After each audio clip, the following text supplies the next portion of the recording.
आंकड़े तो यही कहते हैं कि जब जब रानी लक्ष्मीबाई का अपमान, लक्ष्मी का अपमान इस देश में हुआ है, तब तब सत्ता परिवर्तन भी हुआ है। जब किसी बच्चे पर विपत्ति आती है तो अपनी माँ का नाम चिल्लाता है। इस व्यक्ति ने अपनी माँ को नहीं मोदी को नाम पुकारा, मोदी का नाम चिल्लाया।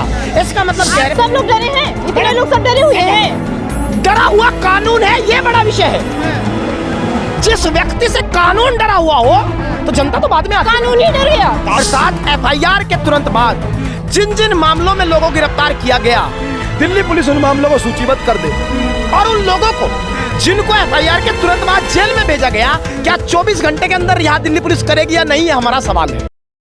नमस्कार, आप देख रहे हैं आरआर न्यूज़ 24 और मैं हूं आपके साथ मोना। आपको बता दें कि बृजभूषण शरण सिंह जहां के सांसद हैं, यानी कि उत्तर प्रदेश के एक दूसरे जिले शामली से समर्थन में आए हुए हमारे साथ कुछ लोग हैं, या फिर यूँ कहें कैसे मेहमान हैं जो यहाँ पर आए हुए हैं। आइए इनसे ज़्यादा बातचीत करते हैं और जानते हैं आपका क्या परिचय है और आप यहाँ पर क्यों आए हुए हैं। मेरा नाम शुभम मलिक है, उत्तर प्रदेश, जिला शामली, जिला प्रवक्ता भारतीय किसान यूनियन टिकट। अच्छा जी, आप यहाँ पर क्यों आए हुए हैं जंतर मंतर? मैडम यहाँ क्यों आए थे, ये सवाल छोटा था आज से 1 महीने पहले।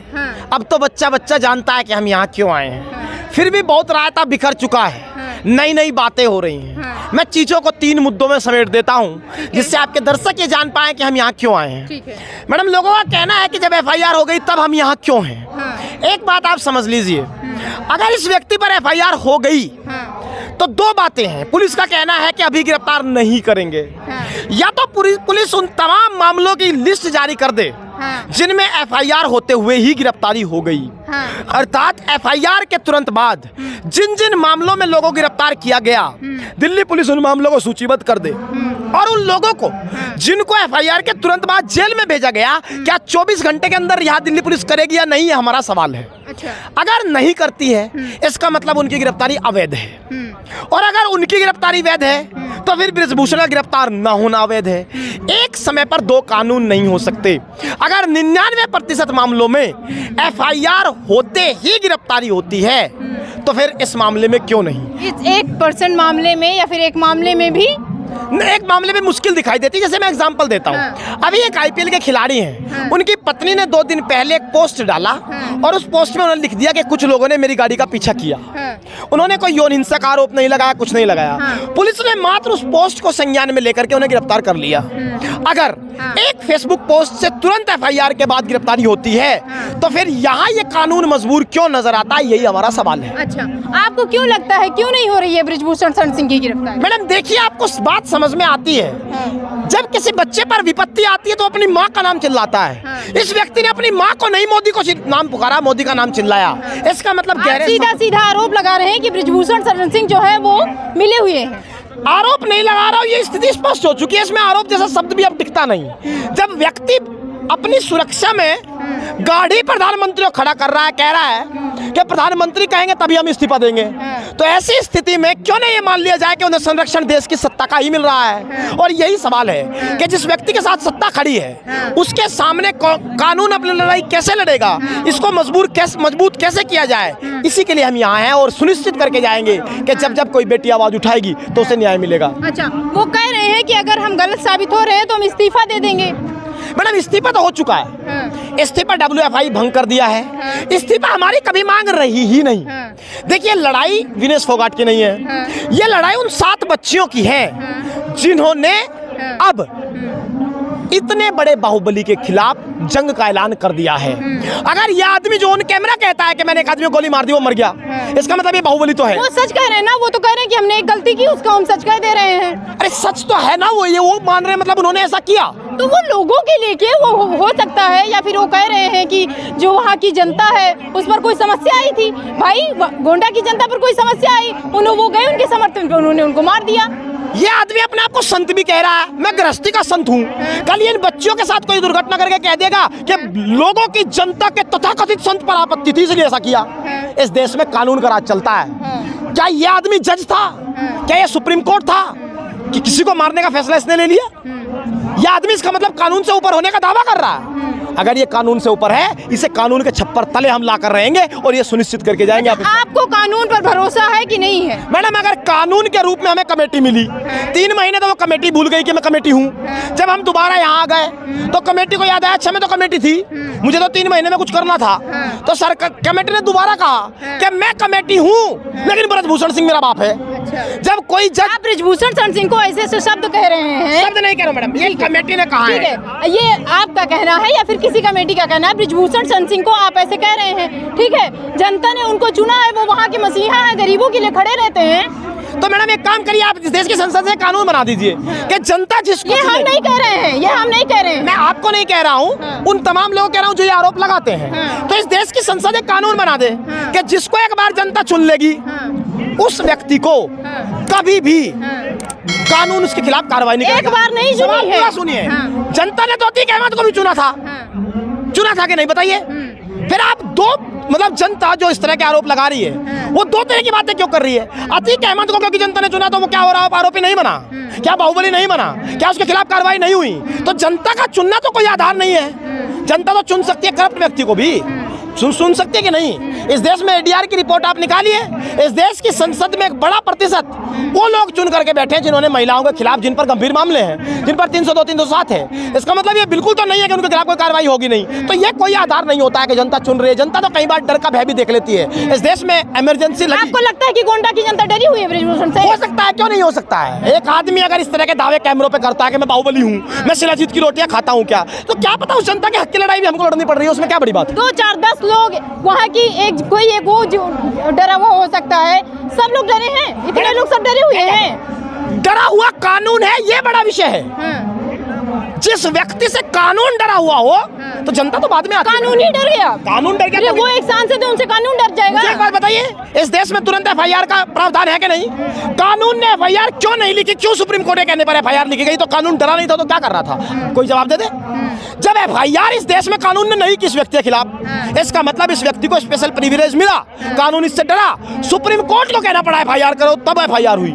इसका मतलब एफआईआर का मतलब क्या है? First information report. मतलब देश का कानून ये संज्ञान भी लेना नहीं चाह रहा था कि इस व्यक्ति ने कोई कुकर्म किया है। इसका मतलब देश का कानून इससे डरा हुआ है, इसकी चौखट पर नतमस्तक हो गया है और उसे ही मजबूत करने की लड़ाई हम। क्यों डरा हुआ है? आपको क्यों लगता है डर? क्योंकि देश का प्रशासन शासन को रिपोर्ट करता है और यह आदमी कह रहा है कि मुझे भाजपा की जरूरत नहीं, भाजपा को मेरी जरूरत है। इस तरह का आदमी जिसके सामने देश की सत्ता नतमस्तक हो गई, जिसने सीधा आह्वान प्रधानमंत्री को किया कि आप कह दीजिए मैं इस्तीफा दे दूंगा, और प्रधानमंत्री तब भी खामोश है। इसका मतलब क्या चुप्पी के साथ समर्थन सत्ता इसको कर रही है? यही हमारा सवाल है। अच्छा, मतलब आपको लगता है कि जो सारी सरकार मिली हुई है इनसे? सरकारें मिली हुई है। मुझे बताइए किस पार्टी से एमपी नहीं रहा? इस आदमी पे 1996 में टाटा लगा। टाटा से बड़ी कोई धारा होती है? आतंकवाद की सर्वश्रेष्ठ धारा है। दाऊद इब्राहिम से मिले होने के आरोप थे, तब भी इनकी पत्नी को टिकट भारतीय जनता पार्टी ने दिया। इसका मतलब स्पेशल प्रिविलेज पहले से मिला है। 2008 में मुलायम सिंह के कहने पे भाजपा में होकर कांग्रेस को वोट कर गया, तो मुलायम सिंह फैन हो गए। इसका मतलब इस व्यक्ति के साथ सियासत का समर्थन रहा है और ये इस बार किसानों के मैदान में आ गया। इस बार लड़ाई किसानों से है, इस बार इलाज कर देंगे, इंतजार कीजिए। थोड़ा ये सारी स्थितियां होने के बावजूद आपको लगता है कि अब की सत्ता परिवर्तन होगा कि नहीं होगा? मैडम, सत्ता परिवर्तन, एक बात आप समझिए, सत्ता परिवर्तन का दावा हम आंकड़ों से करते हैं। 2011 में निर्भया के मामले में जनता सड़कों पर आई और जो उस वक्त की पार्टी थी वो ऐसी खूंटी पर टांग दी क्योंकि बेटी का मामला था, वापस नहीं लौट पाई। इस बार फिर बेटी का ही मामला है। आंकड़े तो यही कहते हैं कि जब जब रानी लक्ष्मीबाई का अपमान, लक्ष्मी का अपमान इस देश में हुआ है, तब तब सत्ता परिवर्तन भी हुआ है। बेटी बचाओ बेटी पढ़ाओ, बेटी बचाओ बेटी पढ़ाओ, पढ़ाएंगे तो तब जब उसका सम्मान। बढ़ा तो रहे हैं, बेटियां कंधे से कंधा मिला के चल तो रही है पुरुषों के। किससे चल रही है? आज आप देख लीजिए कौन से सेक्टर में बेटियां नहीं है। पढ़ाई हो, किसी भी डॉक्टरी हो, कोई शिक्षा की हो, किसी भी आप पुलिस ले लीजिए, सारे सेक्टर में है बेटियां। अच्छा, इससे पहले कभी बेटी इस देश की प्रधानमंत्री नहीं बनी थी? इंदिरा गांधी इसी देश की प्रधानमंत्री बनी थी कि नहीं बनी थी? बेटियां अपने मेहनत, अपने पसीने के बलबूते फील्ड में हैं इस देश में। जब पढ़ेंगी नहीं तो बढ़ेंगी कैसे? मेरी बात आप समझिए, पढ़ा क्या सरकार रही है? पढ़ा क्या सरकार रही है? अब सुन लीजिए, अगर सरकार पढ़ाती तो कभी आंकड़ा खंगाल कर देखिएगा। इस देश की सरकार ये भी नहीं मानती कि 10वीं के लेवल पर जितने स्कूल हैं उतने 12वीं लेवल पे भी होने चाहिए। सरकार की एजुकेशन पॉलिसी कहती है कि 10वीं से 12वीं पे आने पर विद्यार्थियों की संख्या आधी कर दीजिए। मतलब सरकार मान के चलती है कि 10वीं के बाद आधे लोग पढ़ाई छोड़ देंगे। इस बात को आप समझ लीजिए कि अगर कोई बेटी कामयाब होती है, पूजा ठाकुर ने इस देश में बराक ओबामा को सैल्यूट दिया था। दुनिया का सबसे पुराना लोकतंत्र, दुनिया के सबसे बड़े लोकतंत्र में जब पहुंचा तो पहला सम्मान पूजा ठाकुर ने दिया। बेटियां अपने बलबूते चल रही हैं, किसी सरकारों की मोहताज नहीं है। जब पढ़ेंगी नहीं शिक्षा व्यवस्था तो सरकार ही मजबूत कर रही है ना। क्या मजबूत कर रही है शिक्षा व्यवस्था में? 5 कदम वो मुझे बता दिए सरकार ने मजबूत किए। बीजेपी कह रही है कि पहले शिक्षा व्यवस्था कुछ और थी, अभी की शिक्षा व्यवस्था देख लीजिए, एनसीईआरटी हम ला रहे हैं। क्या थी कि इस देश की सरकार कह रही है कि एनसीईआरटी से मुगल काल हटा दीजिए। इस देश की सरकार कह रही है कि डार्विन की थ्योरी जो साइंस की जान है उसको नहीं पढ़ा जाएगा।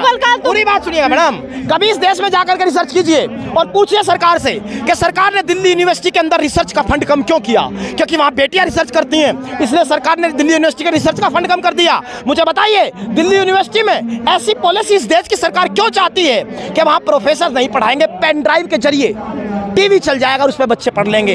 इस तरह की कमजोर नीति जिस देश की सरकार की, वो बेटियों से पढ़ने की उम्मीद आप करेंगे?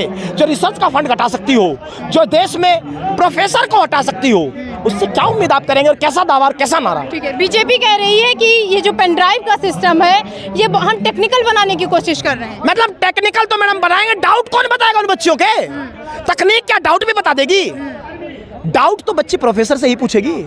तो इस देश में तकनीक के नाम पर बेटियों की नींव को कमजोर करने का ये नारा इस देश में चलेगा नहीं। और यही हकीकत है कि एक ढपली बजती है देश की सत्ता की तरफ से, जिसके अंदर तमाम दावे कमजोर पड़ते नजर आते हैं, सच्चाई जनता तक पहुंचते नहीं। क्योंकि जिसको पहुंचानी थी वही लोग 180 में से 161वें नंबर पर इस देश का मीडिया पहुंच गया, उन्होंने अपना काम करना छोड़ दिया। कह रहे हैं कि हम बहुत ज्यादा काम किए हैं, महिलाओं को लेकर काम किए हैं, नवयुवक को लेकर काम किए हैं, नौकरी को लेकर काम किए हैं। मैडम काम किए हैं, चलो सच मान लें, तो क्या किसी की बेटी का सम्मान उछाल देंगे लोग? सवाल इस बात पर है, हम बहस को बहकने नहीं देंगे।